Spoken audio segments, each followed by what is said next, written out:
Todos encontraram a segunda epístola aos Coríntios, capítulo 11, versículo 3. Encontraram? Quem encontrou, diga amém. Se alguém não encontrou, diga misericórdia. Amém. Vamos ler. Versículo 3.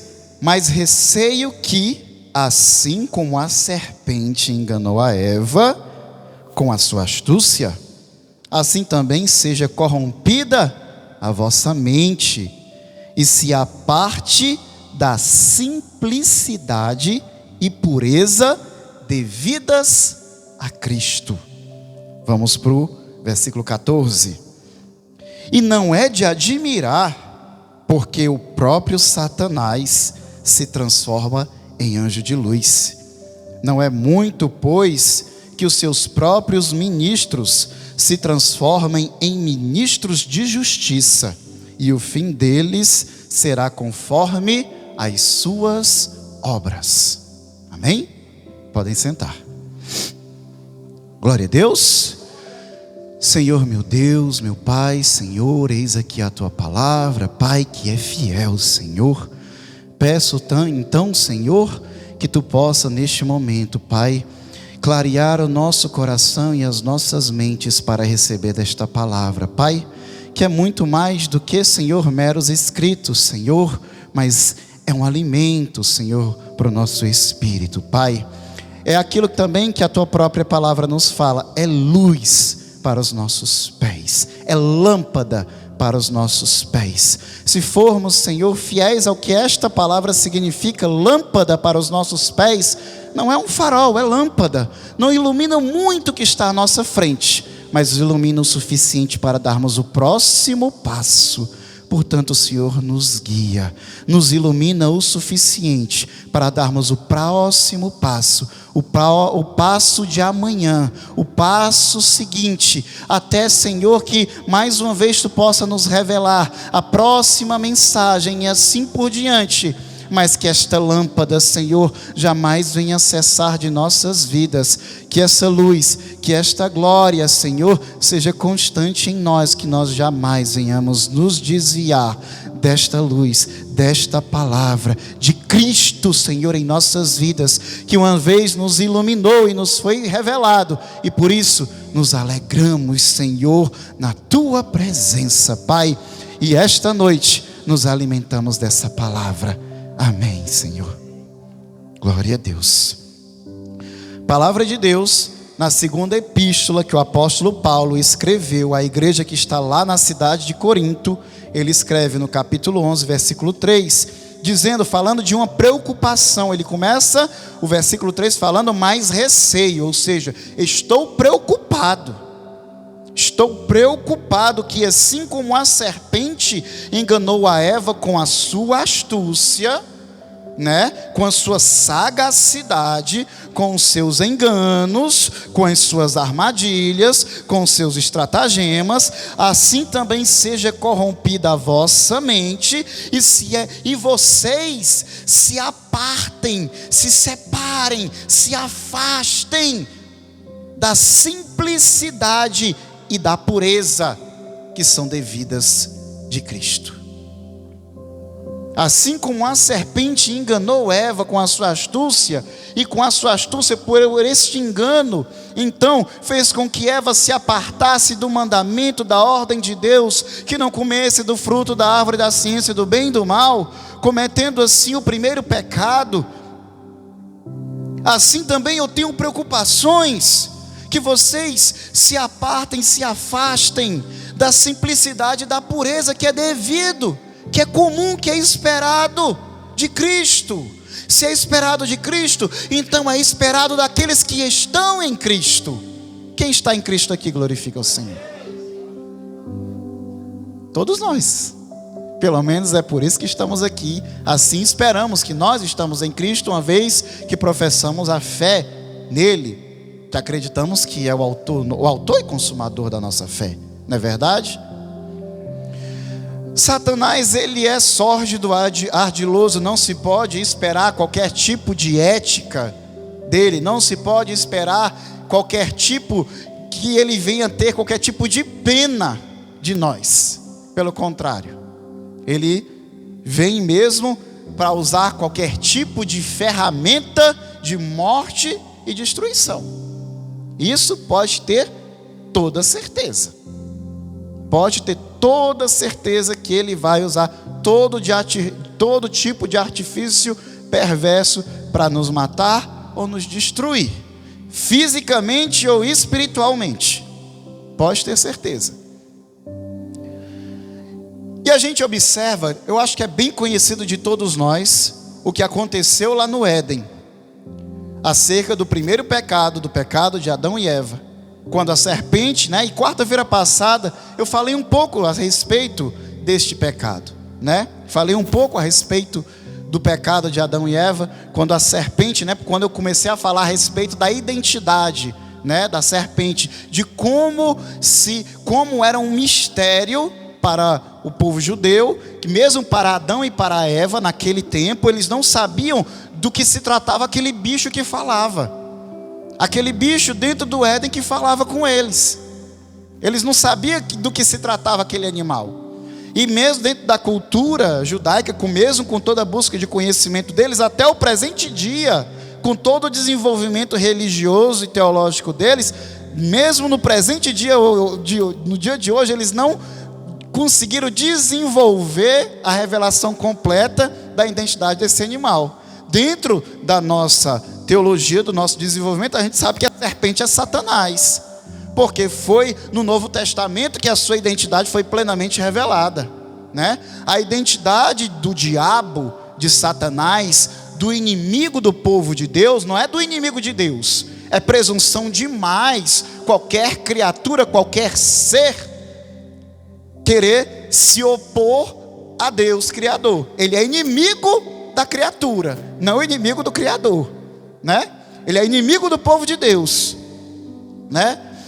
Então, a identidade dele, ele começou a se desenrolar à medida que os profetas foram surgindo, semana passada a gente falou sobre isso. A primeira vez em que Satanás é mencionado é lá em 2 Crônicas, quando fala, de que Satanás incitou Davi a fazer o censo, É a primeira vez que Satanás é mencionado. E aí a gente vê outras citações em Isaías, em Ezequiel, em Daniel, A gente vê outras citações, mas é colocado uma definição plena, completa a respeito de quem se trata Satanás. Quando Jesus vem, então fala de quem ele se trata. E eu vi Satanás cair do céu como um raio. E por fim, João e Paulo define por completo de quem se trata ele e de qual será o seu destino, O João é que define, que revela que a antiga serpente se trata de Satanás, que era a forma que ele tomou para enganar o homem, para provocar a sua queda, Então, o pecado de Adão e Eva, quando ele estava lá no Éden, quando a serpente enganou a mulher, e então a mulher, não satisfeita em ter pecado, em ter desobedecido, também levou o pecado até o seu marido. Aquilo que eu também, falei semana passada, falando que o pecado é uma coisa que, se você não trata de cortar fora, é uma coisa que ela corrompe o que está em volta. É como uma podridão. É como se você não tirar a fruta podre do cesto, ela vai apodrecer as outras que estão em volta. Não é as frutas maduras que vai deixar podre madura, é a podre que vai apodrecer as maduras. O pecado é assim, ele vai se espalhando, ele vai se alastrando, se você não separa o pecado do restante do que está em volta.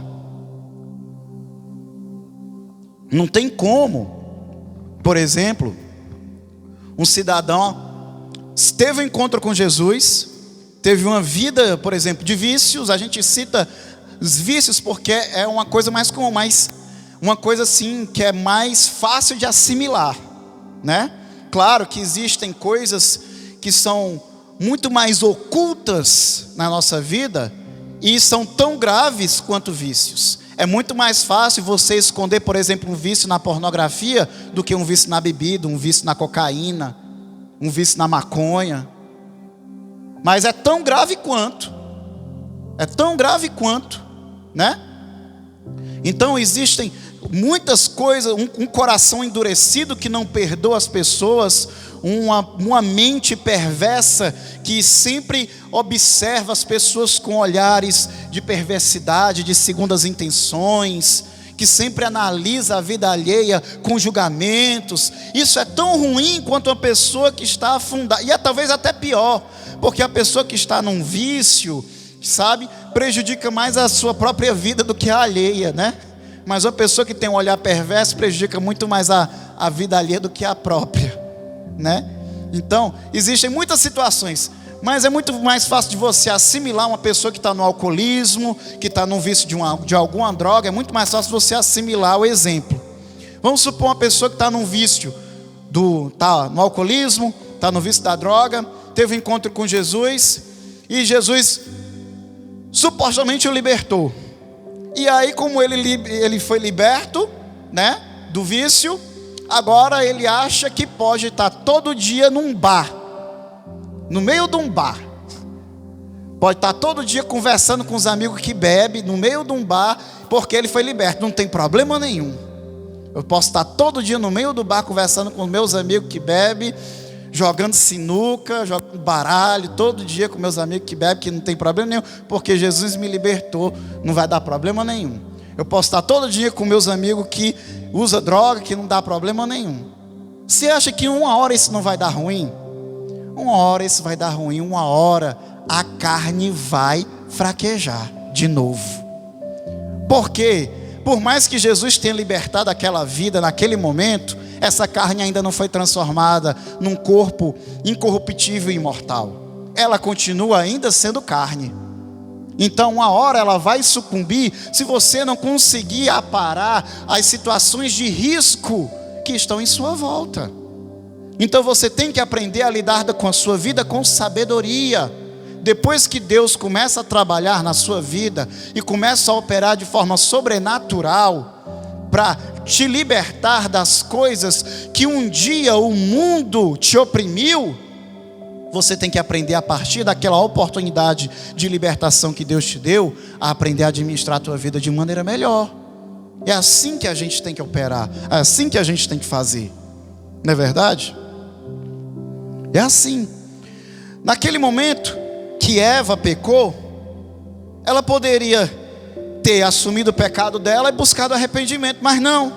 Ela pegou e foi mostrar o pecado dela para o marido e ainda provocou que o marido dela cometesse o mesmo pecado. Provocou que o marido dela, que Adão, cometesse o mesmo pecado. E assim, tanto Eva como Adão feriram o mandamento de Deus. E era o único só mandamento. Eles viviam no lugar perfeito. Um lugar perfeito onde eles não tinham nenhuma necessidade, onde eles governavam. Que quando Deus terminou a criação, Ele disse que ia criar o homem para que ele governasse o mundo e todas as criaturas. Que ele governasse. Então, o homem, ele estava ali para governar tudo aquilo ali. E o único mandamento, a única ordem que tinha era que ele não comesse da árvore do fruto da árvore da ciência do bem e do mal. Era o único mandamento. E a única coisa que foi dita para ele não fazer, ele fez. Por quê? Porque a mulher deu mais ouvido à voz da serpente do que à voz de Deus, e o homem ouviu mais a mulher do que a Deus. Por quê? Porque qual era o desejo de Satanás quando ele caiu? O desejo de Satanás era o quê? Que ele se elevar acima dos demais anjos e ser semelhante ao Altíssimo. Subirei até o mais alto dos céus, acima das nuvens, acima das estrelas do Senhor, e serei semelhante ao Altíssimo. E aí Deus disse o quê? Todavia serás precipitados ao mais profundo do abismo. Não é isso? E aí o que foi que ele chegou para Eva dizendo o quê? Olha para o fruto daquela árvore, vê como ele é belo. Se tu comer daquele fruto, certamente tu serás igual a Deus. O desejo que ele queria era ser igual a Deus. E ele chegou para Eva dizendo o quê? Se tu comer do fruto, tu serás igual a Deus. Ele incutiu o mesmo desejo que ele tinha na mulher, de querer ser igual a Deus. E aí, semelhantemente, ela foi e falou a mesma coisa para Adão. Aí tem a história da natureza do fruto, né? Se é uma maçã, se é uma banana, se é uma uva, se é uma pera, né? Eu já falei várias vezes que é impossível, diante da palavra de Deus, determinar qual é a natureza desse fruto. Mas é evidente, é óbvio que o fruto não se trata de um fruto palatável, comestível. Não se trata disso. O fruto se trata de outra coisa. A gente pode, assim, para não desenvolvermos muito, a gente pode minimizar a natureza deste fruto simplesmente dizendo que se trata da desobediência, simplesmente dizendo que se trata de uma rebeldia contra Deus, simplesmente dizendo que se trata de uma vaidade de querer ser igual a Deus. Pronto. Diante da palavra de Deus é impossível dizermos com precisão, com exatidão, o que exatamente Eva fez e o que exatamente Adão fez. O que exatamente foi esse pecado que eles cometeram. O que a gente sabe é o quê? Que a serpente falou que se eles comerem do fruto, eles iam ser igual a Deus. Então, existia o quê? Uma intenção, um desejo, uma vaidade, um desejo no coração. E esse desejo no coração, querer ser igual a Deus. O mesmo desejo de Satanás, Satanás conseguiu implantar no coração de Eva e de Adão. E isso provocou a queda de ambos. Só que aí quando a palavra diz que todo virar do dia, o que é o virar do dia? Todo pôr do sol. Todo pôr do sol, Deus ia até o Éden para estar com Adão e conversar com ele. Todos os dias. E no dia em que eles cometeram este pecado, quando foi na virada do dia que Deus foi estar com ele, Deus se manifestava fisicamente naquele lugar e não conseguia encontrar Adão, porque Adão estava se escondendo no meio das plantas. E Deus começou a chamar por Adão. E quando percebeu que Adão estava se escondendo, Deus perguntou: o que fizeste, Adão? E Adão disse: Senhor, não chega para cá, pois eu estou nu. E aí Deus pergunta: Adão, quem te disse que tu estás nu? Adão, o que tu fizeste, Adão? Tu comeste da fruta da árvore que eu te falei para tu não comer. Qual foi a resposta de Adão? Quem sabe dizer qual foi a resposta de Adão? Foi a mulher que tu me deu, Senhor. Eita Deus. Ele jogou a culpa na mulher. Ele jogou a culpa na mulher. Já pensou, igreja, se Adão tivesse se prostrado diante do Senhor e disse: Senhor, me perdoa porque eu pequei. Já pensou, tudo podia ter sido diferente, hein? Tudo podia ter sido diferente, igreja. Deus é um Deus misericordioso, sim ou não? Você acredita que Deus teria perdoado Adão se ele tivesse pedido misericórdia, tivesse assumido a sua culpa e tivesse pedido perdão? Você acredita que Deus teria perdoado ele? Mas o que foi que Adão fez? Jogou a culpa na mulher. Foi a mulher que tu me deu. Ele jogou a culpa na mulher e indiretamente jogou a culpa no próprio Deus, porque foi a mulher que tu me deu. Se tu não tivesse me dado a mulher, isso tu não tinha me acontecido.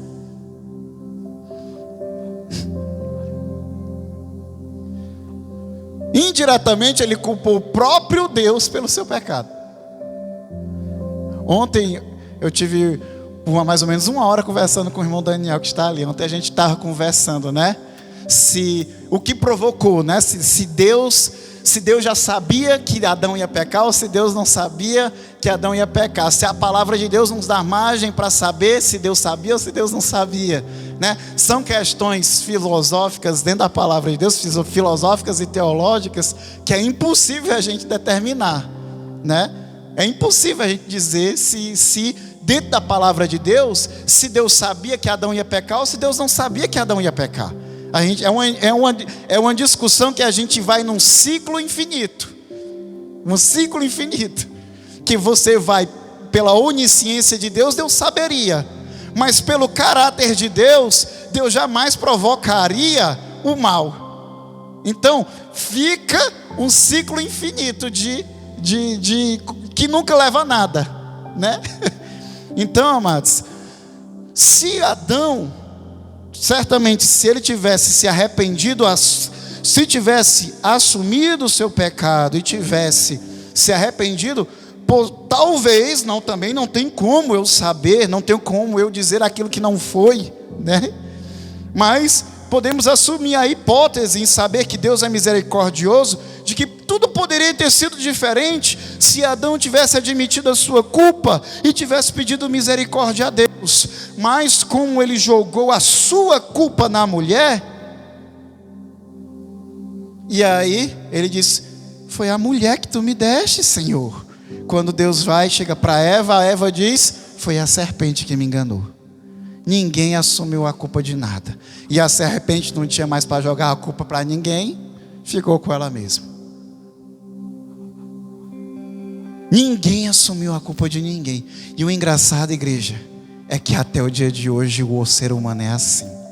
Até o dia de hoje o ser humano fica procurando alguém para culpar.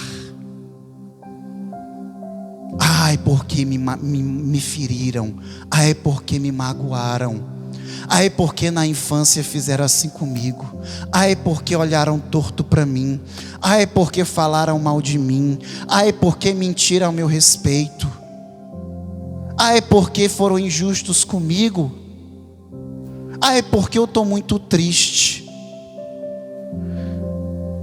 A gente fica o tempo todo procurando alguém para culpar a respeito de coisas que nós não assumimos a nossa culpa, ou pelo menos a nossa responsabilidade. E quando é que esse ciclo vai se encerrar? Muitas vezes relações que fracassam porque ninguém quer quebrar o ciclo da mágoa, ninguém quer quebrar o ciclo do ódio, ninguém quer quebrar o ciclo do rancor, ninguém quer quebrar o ciclo de fala mal de um e responde falando mal também da pessoa. E não se encerra nunca. E não se encerra nunca. E eu pergunto, é isso que Deus espera da sua igreja?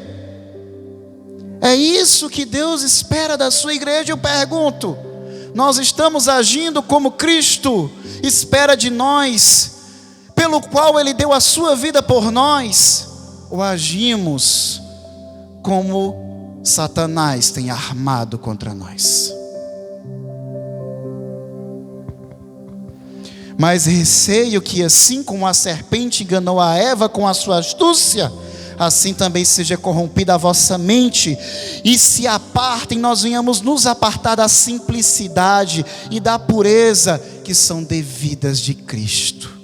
Será, igreja, que nós estamos caindo nas astúcias da serpente, nas astúcias de Satanás? Estamos com a nossa mente e o nosso coração sendo apartados da simplicidade e da pureza que são esperados daqueles que estão em Cristo?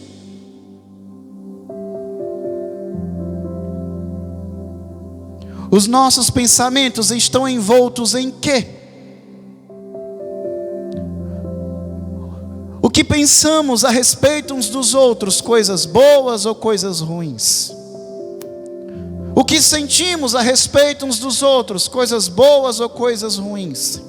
O que trazemos à memória, estamos exercitando em trazer à memória aquelas coisas, os momentos bons que compartilhamos com os nossos irmãos, com os nossos amigos, com os nossos familiares, aqueles momentos que aquecem o nosso coração, que trazem sorriso à nossa boca, que nos fazem fortalecer e estreitar os nossos laços. Ou estamos cultivando aqueles momentos que nos trazem pesar, que nos trazem rancores e mágoas e tristezas?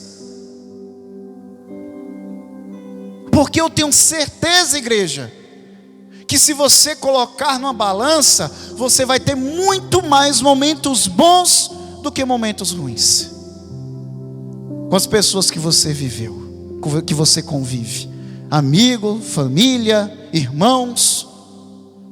Mas a natureza humana carnal, caída, pecaminosa, tem a tendência de se apegar mais aos momentos maus do que aos momentos bons.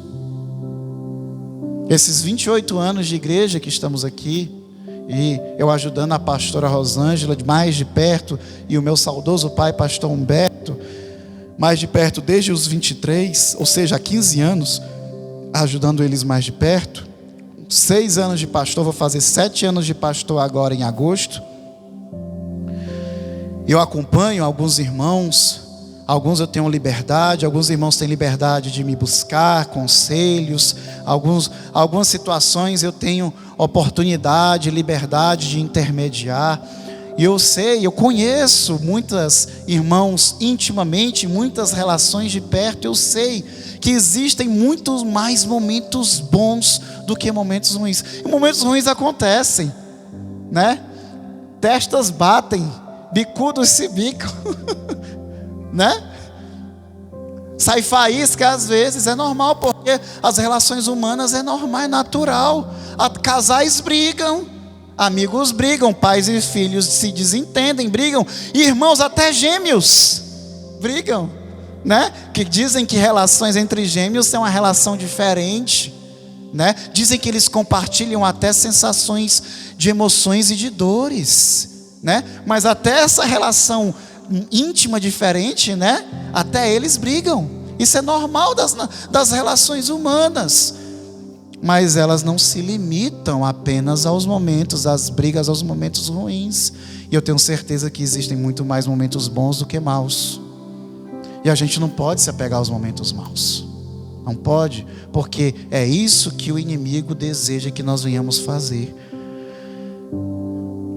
Não receio que assim como a serpente enganou Eva com a sua astúcia, assim também seja corrompida a vossa mente e se aparte da simplicidade e da pureza devida de Cristo.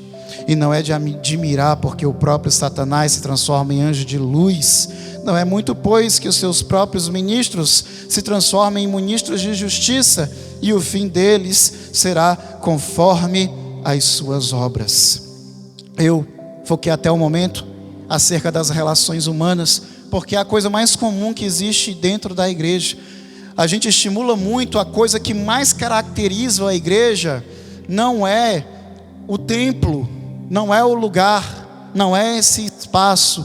O que mais caracteriza a igreja é a reunião dos irmãos. Uma igreja não é apenas o espaço em que habitamos, onde congregamos, igreja, mas é especialmente a nossa presença reunida. Então, igreja pode ser qualquer lugar onde existem irmãos reunidos com o propósito de buscar a Deus em louvor, adoração, oração e ensino da palavra. A igreja primitiva do primeiro século não existia templo. Os irmãos se reuniam nas casas. Qual é a primeira igreja citada na palavra de Deus? Era a casa de Priscila e Áquila. A casa de Priscila e Áquila, fica até aí, ó, uma curiosidade para quem diz que não existe pastora mulher. A casa de Priscila e Áquila, quem era a liderança da primeira igreja citada na palavra de Deus? Priscila e Áquila. Priscila e Áquila. E o nome de Priscila aparece 4 vezes antes do nome de seu marido. E quem conhece de literatura antiga sabe que o nome mais proeminente que aparece antes é o mais importante, né? É a primeira igreja que é mencionada na palavra de Deus, é a casa de Priscila e Áquila. Se reuniam nas casas uns dos outros, se reuniam muitas vezes em cavernas. Existem relatos que se reuniam até em galerias de esgoto, quando no auge da perseguição. Então, o principal característica da igreja é o quê? É a comunhão entre irmãos. É a comunhão entre irmãos. É a principal coisa que nós estimulamos uns aos outros. É a principal coisa. Por isso, estou falando aqui, foquei nesse começo aqui sobre relações humanas, que é o que principalmente o inimigo tenta sabotar. Tenta sabotar as relações humanas, tentando gerar divisão entre nós. Mas eu creio que o inimigo vai fracassar. Quem crê aqui comigo? Porque maior do que aquele que está no mundo é aquele que está em nós. Quem é que está em você? Proclame aquele que está em você. Proclame aquele que está em você. Jesus. Jesus. Jesus. Glória a Deus. Lá em Mateus 24, já é Jesus falando aqui, ele diz: porque surgirão falsos cristos e falsos profetas, operando grandes sinais e prodígios para enganar, se possível, os próprios eleitos. O apóstolo Paulo alertou quanto, ao Satanás se transformar em anjo de luz e o seu ministro se transformar em ministro de justiça. E aqui Jesus fala sobre falsos cristos e falsos profetas operando sinais e prodígios para enganar, se possível, até mesmo os escolhidos ou os eleitos. Satanás opera para gerar divisão, quebra de comunhão entre irmãos. E ele opera dessa forma em todas as escalas. Dentro da nossa casa, quebra de comunhão entre pai e filho, quebra de comunhão entre marido e mulher, quebra de comunhão entre irmão e irmã, quebra de comunhão entre irmãos da mesma igreja, quebra de comunhão entre denominações diferentes, gerando essa separação da igreja de Cristo, que deveria ser uma igreja só. Uma igreja só, por mais que existem nomes de denominações diferentes, placas diferentes, a igreja deveria ser uma só de Cristo. Igreja pentecostal do poder de Deus, Assembleia de Deus, de vários tipos, igrejas batistas de vários tipos, igrejas presbiterianas de vários tipos, Deus é amor, mas todas elas são igrejas de Cristo. Mas existe uma agremiação estranha, que parece uma torcida organizada de futebol, em que as denominações estranham umas às outras, de forma que às vezes até parece que se odeiam.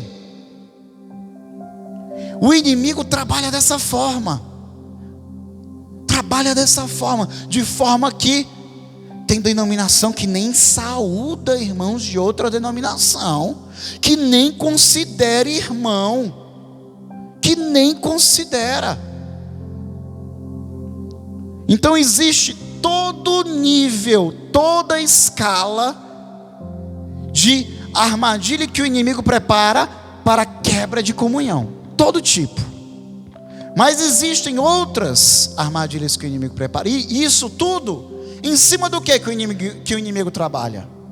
Tudo isso em cima da vaidade. Tudo em cima da vaidade. O que faz um irmão não saudar outro irmão com a paz do Senhor?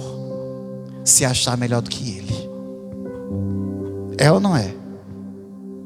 O que faz um irmão achar que a igreja dele vai para o céu e a do irmão não vai? Achar que a igreja dele é melhor do que a do irmão. Vaidade. Tudo em cima da vaidade. E eu te pergunto, o que foi que levou Satanás a cair do céu? O que foi que levou Adão e Eva a pecar? Vaidade. Qual é a diferença? Qual é a diferença? Para que serve para a igreja? Se você está indo para a igreja, louvar a Deus, ouvir a palavra de Deus, e você olha para o irmão e só porque a placa dele é diferente, você está condenando o irmão ao inferno, sem nem conhecer a vida dele, sem nem saber se ele é um bom pai, um bom filho, uma boa mãe, um bom marido, sem nem saber se ele é uma pessoa dedicada à obra de Deus, uma pessoa íntegra e honesta. E isso está lotado. Mas aqui não. Aqui não. Aqui a gente olha uns para os outros com o olhar de Jesus, de Cristo. A gente não olha aqui com olhar de condenação. Aqui a gente olha buscando a obra de Deus um no outro. A gente olha aqui um para o outro como Jesus olhou para a mulher samaritana, toda errada, no sexto homem, no adultério, no relacionamento no adultério, mas pronto para dar a água para jorrar para a vida eterna, com um olhar diferente, em nome de Jesus. Oh, aleluia. Porque surgirão falsos cristos e falsos profetas, operando grandes sinais e prodígios para enganar, se possível, os próprios escolhidos. Está cheio disso. Está cheio de profeta lotando galpões, fazendo sinais e prodígios, truques no altar, para impressionar pessoas de mente fraca, pessoas que não querem saber de Jesus, pessoas que querem saber de prodígios, pessoas que querem saber de prosperidade, de bênçãos materiais, pessoas que estão desesperadas para enricar e não que estão buscando pela salvação. Não que estão buscando pela salvação. Está cheio disso. Você entra na rede social, é uma vergonha atrás da outra para o evangelho.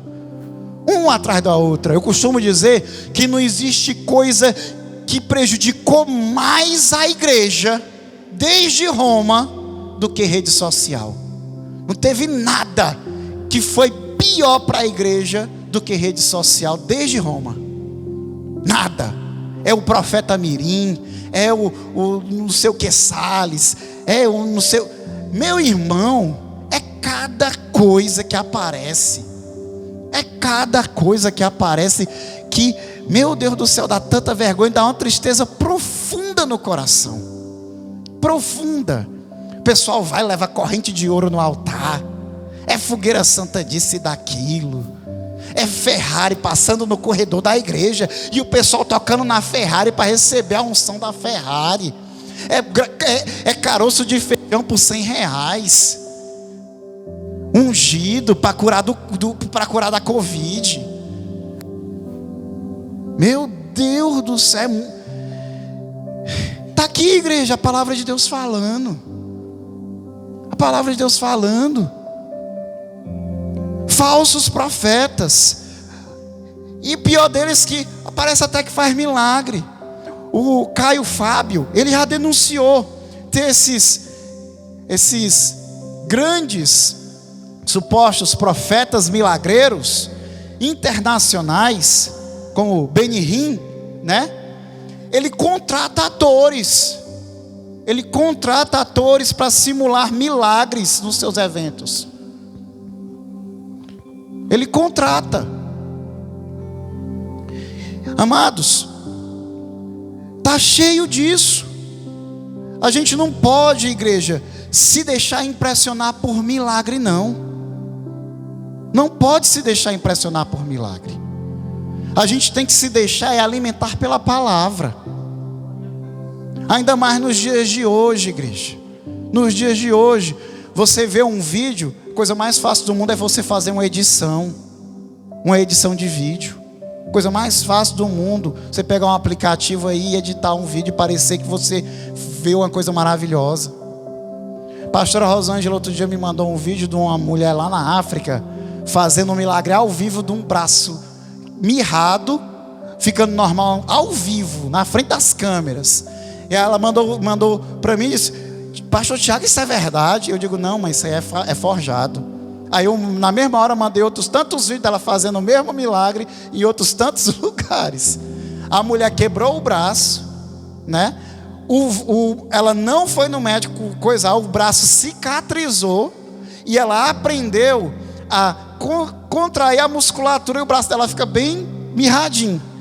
Aí os pastores lá na África contrata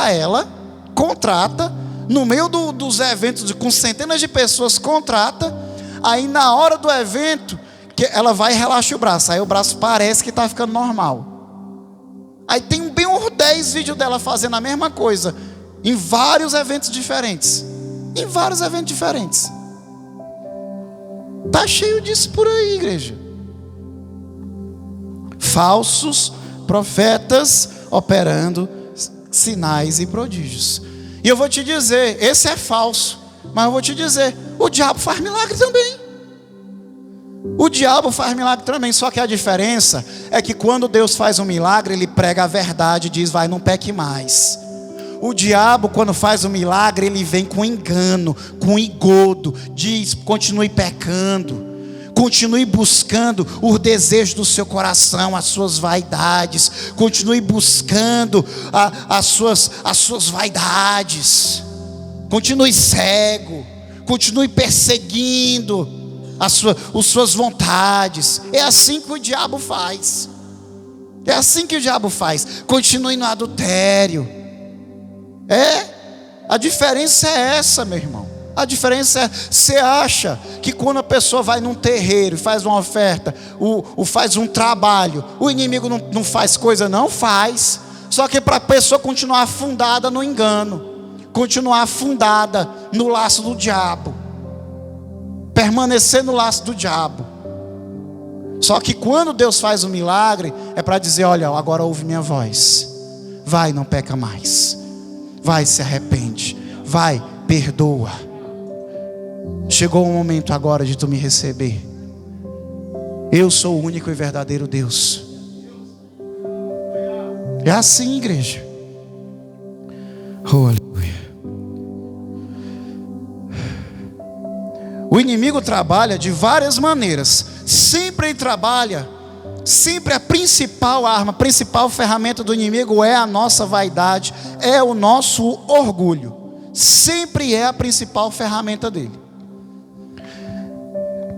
Ele trabalha além da falta de perdão, da quebra de comunhão, do engano, né? Ele trabalha também na corrupção do culto. E ele tem trabalhado nessa estratégia. Hoje a gente tem visto o surgimento dessas igrejas supermodernas, com estruturas de shopping, até que a gente vê esse pessoal da área do marketing, que tem feito até a análise, né, dessas estruturas, dessas igrejas modernas, falando, né, do mercado. Tem surgido o mercado da religião gospel, né? Eles têm falado, por quê? Porque é um mercado bilionário é um mercado. Então eles estão sim aproveitando esse mercado, eles estão sim trabalhando em cima disso. Eles querem fazer com que a pessoa invista o máximo dentro desse ambiente, dentro desse mercado. Você vai à igreja, a igreja não remete mais a um ambiente espiritual, ele cada vez mais remete a um ambiente comercial. Você entra na igreja, é uma loja de lanches, uma loja de garrafas, uma loja de roupas. Aí o ambiente é iluminação de LED, parece um bar, uma boate, tudo menos uma igreja. Tudo menos uma igreja. Não remete mais um ambiente espiritual. É para que parece que é para a sua carne se sentir mais confortável. Se sentir como se você não estivesse numa igreja. Eu até falei, conversando com os irmãos outro dia, dizendo: se você tira uma fotografia ou grava um vídeo e tira o louvor, você deixa mudo, tira o louvor do ambiente, parece o quê?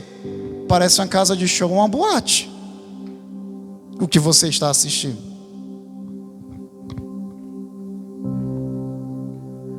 Mas isso é o de menos. Isso é o de menos do que está acontecendo. Isso é só o superficial do que está acontecendo, né? Se cada um pode adorar a Deus do seu próprio jeito, se todo jeito de adorar a Deus é válido, por que então que Nadab e Abiú morreram ao oferecer uma adoração que foi chamada de fogo estranho lá em Levítico 10? Nadab e Abiú eram filhos de Arão, o primeiro sumo sacerdote, irmão mais velho de Moisés. Quando eles entraram no tabernáculo e foram queimar incenso, a palavra diz que eles morreram na mesma hora. Na mesma hora. Então, se oferecer a Deus, se adorar a Deus de qualquer jeito é aceitável, é permitido, por que então que eles morreram na mesma hora, quando eles ofereceram aquela adoração que a palavra diz que chamou aquilo de fogo estranho? Se o que importa é ter boa intenção no coração, por que então Uzá morreu ao tentar segurar a arca da aliança, quando os bois que a carregavam tropeçaram lá em 2 Samuel 6? Por que então Uzá morreu? Ele tinha a intenção de segurar a arca, ele não queria que a arca caísse no chão. A intenção era boa, mas ele morreu. Se é boa intenção, o que importa? Se Deus recebe toda forma de adoração, porque o rei Saul foi rejeitado por Deus ao oferecer sacrifício ao Senhor em 1 Samuel 15, 22. Por quê que Deus rejeitou Saul? Ele ia oferecer sacrifício de adoração. Por quê? Porque ele estava em desobediência. É melhor obedecer do que sacrificar. Não foi o que o profeta Samuel falou para ele? Por que que Deus se agradou da oferta de Abel e se aborreceu da oferta de Caim, lá em Gênesis 4? Por quê? Se qualquer forma de sacrifício, qualquer forma de adoração, se não existe critério algum, se pode ser feito de qualquer jeito, a questão, igreja, é que apesar de estarmos na graça, o caráter de Deus não muda. Deus continua zeloso. Ele só está mais paciente. Mas Ele continua zeloso. O caráter dele não mudou. Ele só tem mais paciência conosco, igreja. O juízo era quase imediato na época. Hoje existe mais tempo. Deus espera nós amadurecermos, mas existe um tempo para amadurecer. Depois, quem quiser, leia Hebreus 5 e 6. Fala sobre maturidade na fé. Hebreus 5 e 6. Ele fala de maturidade. E olha, chega um tempo que se você não alcança uma certa maturidade, lá em Hebreus 6, que você é considerado até um apóstata. Considerado até que você abandonou a fé, se você demora demais para chegar, porque precisa chegar um tempo que você tem que dar fruto. Não tem como a chuva regar uma terra por tanto tempo e essa terra não produzir frutos. Se essa terra é regada por muito tempo e não produz fruto, o destino dela é ser queimada. Hebreus 6 fala.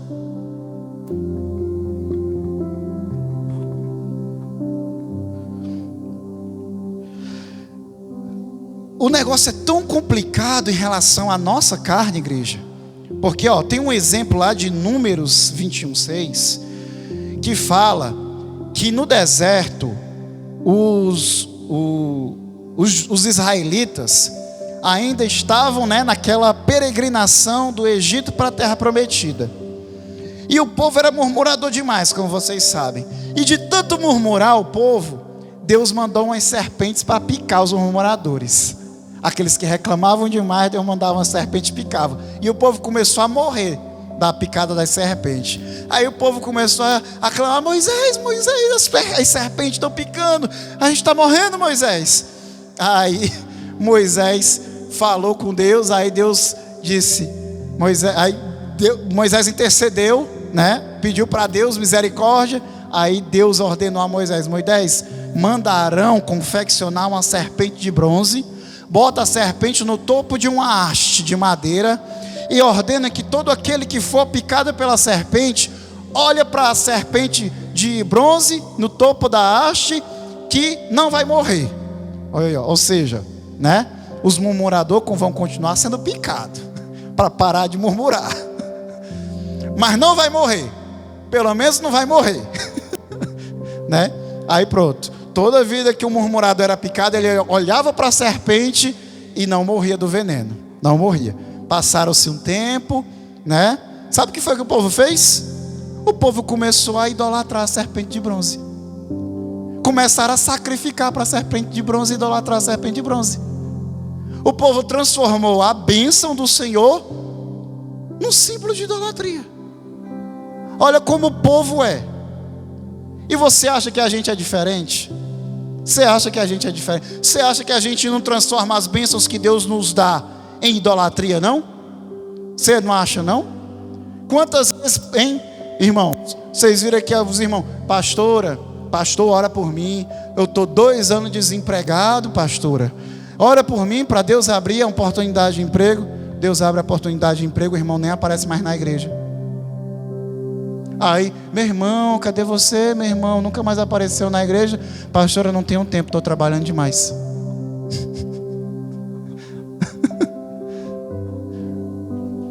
Pastora, ore para eu casar, pastora, estou precisando casar. A gente ora, a pessoa casa, não aparece mais na igreja.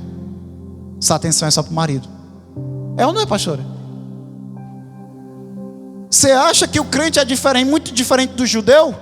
Não é muito diferente, não. Não tem muita diferença, não, irmão. Não tem muita, não. Não precisa de muita coisa também para o crente começar a se achar muita coisa muito melhor do que os outros, não. Não tem muita diferença, não. Transformaram a bênção de Deus num símbolo de idolatria. Passou séculos idolatrando a serpente de bronze. Foi só lá em 2 Reis 18. Depois, do rei Davi, foi um tataraneto do Davi, que foi levantado o rei, né? Que decidiu quebrar a serpente de bronze que os filhos de Israel já estavam idolatrando há séculos.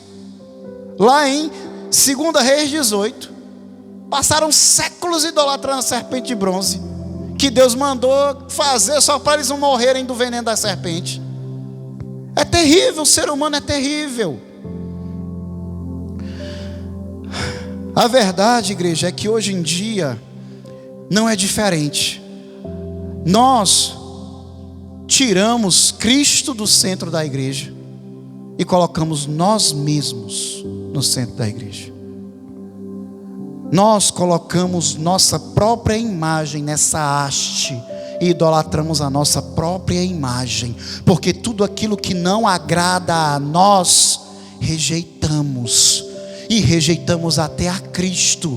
Quando se tem alguma coisa na palavra, alguma coisa em Deus, ou alguma coisa em Cristo que não me agrada, eu rejeito e invento um Deus ou um Cristo que para mim parece melhor. Está cheio disso aí. Hoje em dia é cheio de debates nas redes sociais, de um pastor com outro pastor, cada um debatendo o seu Jesus. O meu Jesus é assim, o meu Jesus é assim. Cada um inventou um Jesus para si, cada um inventou uma Bíblia para si, cada um inventou um Deus para si. Está desse jeito. Vivemos a era do evangelho e da igreja antropocêntrica. Não é mais cristocêntrico. Eu quero saber quantas igrejas cristocêntricas vão restar nas próximas décadas. Quantas vão restar? Por quê? Estão se multiplicando as igrejas antropocêntricas, onde o homem é o centro, onde o objetivo é agradar o homem. A palavra é para agradar o homem, a liturgia é para agradar o homem, a estética é para agradar o homem. Quanto tempo mais vai restar? A vaidade do homem é sempre o centro. Até a saudação não é mais a paz do Senhor, ou a graça e a paz. Não é mais, na presbiteriana é a graça e paz, né? E nas pentecostais é a paz do Senhor, né? Agora é assim: meu lindo, minha linda, minha princesa, meu príncipe, meu rei. Não tem mais a paz do Senhor. É a massagem no ego já no começo. Já no começo: meu lindo, minha linda, meu príncipe, meu rei. A massagem no ego já do início. A vaidade do homem sempre em primeiro lugar. Meu Deus do céu. O homem consegue ser tão vaidoso que ele faz esforços absurdos para tentar encaixar a palavra de Deus dentro do seu padrão de vida, do que ele deseja, seja nas suas cobiças materiais, ou seja nas suas imoralidades carnais, ou seja na sua dureza de coração, ou na sua própria teimosia. Lá em Romanos 1:25 fala: pois estes mudaram a verdade de Deus em mentira, e honraram e serviram mais a criatura do que o Criador, que é bendito eternamente. Amém. Também 2 Timóteo 4:3 fala: pois haverá um tempo em que não suportarão essa doutrina, pelo contrário, cercar-se-ão de mestres segundo as suas próprias cobiças, como que sentindo coceira nos ouvidos, se recusarão a dar ouvidos à verdade, entregando-se às fábulas. Está cheio disso ou não está? Está cheio disso ou não está? Pessoas que querem se cercar daqueles que vão dizer aquilo que quer ouvir, não aquilo que o nosso espírito necessita. A massagem no ego, não aquilo que transforma a nossa vida. Jesus falava coisas muito boas: vinde a mim, quem está cansado e oprimido, e eu vos aliviarei. Tomai sobre vós o meu jugo e aprendei de mim, que sou manso e humilde de coração, e achareis descanso para a vossa alma, porque o meu jugo é suave, o meu fardo é leve. Isso é maravilhoso. Mas ele também fala: quem quiser vir após mim, negue-se a si mesmo, tome a sua cruz e siga-me. Ele também fala: se o teu olho, a tua mão ou o teu pé te faz pecar, corta e lança-o fora, porque é melhor tu entrar no céu cego, maneta ou aleijado, do que passar a vida eterna no inferno. Ele fala coisas maravilhosas, mas ele também falava coisas muito duras para alcançarmos arrependimento e salvação. Essa é a diferença do verdadeiro amor. O amor falso fala coisas para a nossa vaidade, para engodar o nosso coração em mentiras, para continuarmos no engano e perecermos nele. O amor verdadeiro nos fala as coisas maravilhosas para nos consolar quando necessitamos, e nos fala coisas duras para nos consertar e nos conduzir à luz, à graça e à salvação. E quem recebe, glorifica ao Senhor. Oh, aleluia. E a palavra nos diz: quem tem ouvido, ouça o que o Espírito Santo diz às igrejas. Amém. Que Deus abençoe a todos vocês em nome de Jesus. Livres para adorar, louvar a Deus.